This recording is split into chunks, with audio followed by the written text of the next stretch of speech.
So, talking about just like, like the future, just planning ahead and whatnot.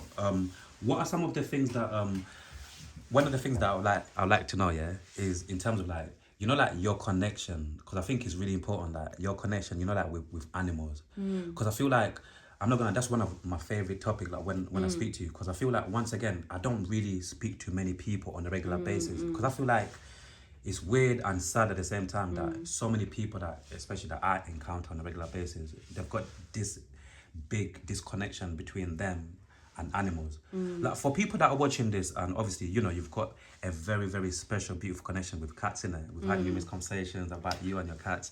Like, what would you say to certain people that still feel like they're disconnected or even feel like they're not even connected to animals at all? Because even like a good few weeks ago, I've spoken to, randomly, I just asked a few family members, like, like, sometimes when we just randomly like kill little bugs and things like that, have you not ever felt bad before? And everybody said, nah, of course not. And I just thought to myself, like, right, like, because I've caught myself like literally feeling bad when I'm in the bathroom, whatever, and you end up just killing one by accident. And I feel like, and I even said to myself, like, oh, you made me kill it, but I even need, if only like you didn't come next, like thing like that. But just even like in terms of like 2025 and, having that connection with like, with pets, with animals, like, what kind of words, even like some advice, or even just in general, like what kind of like, what would you say to certain people who still, they do not have no connections whatsoever with, with animals and even nature? We'll speak about them a bit, but yeah, you know what I mean?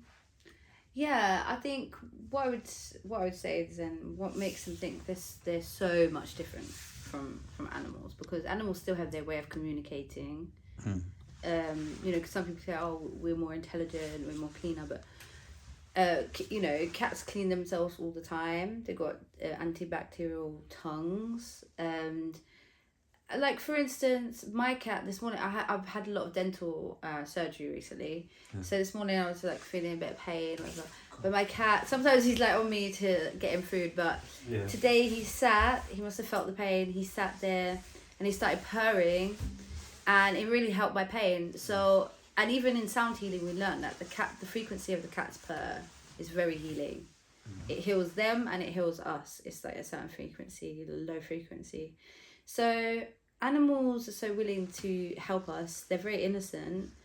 I don't know how someone could hit their dog and things like that, because even if I see it, I get upset because I feel the animal. Even when I see like the dogs on the street, when we see there's dogs on the street, they'll just look at me, wag their tail, and just come and say hi. Like, it's just a lovely energy. They're like very, when I say childlike, that childlike innocence really comes from animals. That's what I really feel from animals. Plus, domesticated animals like dogs and cats, they're closer to humans. They're meant to be a bridge for us to even understand animals a bit better. That's why they're in that domain, because they want to communicate with us more. That's why they spend time with us. And yeah, so what I would say is give animals a chance to connect with them. They give us so much. They really do. They give us their fur to keep warm.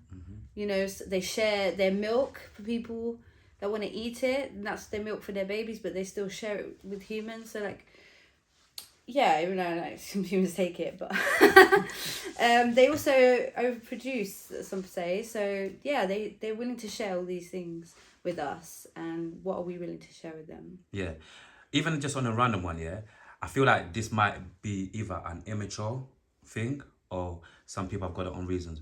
What do you think about people who find it disgusting that some people kiss their animals, kiss their pets?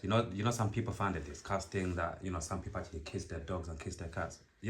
What are your thoughts on them kind of people? You get what I'm saying? 'Cause I've always thought, I don't know, man. If something's if you really, really, take on a pet from early, and you see that pet growing up as well, realistically, that I don't care what anyone thinks. I just honestly look at it like, you literally look at that pet like that is your baby. That's part of the family. Yeah. That's like, I feel like even some people go past the point where it's like they're not even looking at it as a pet. They're just looking at this. This is my baby, and this is part of the family. You know what I'm like saying? obviously, like my cat's my baby, but we don't kiss on the lips. Okay.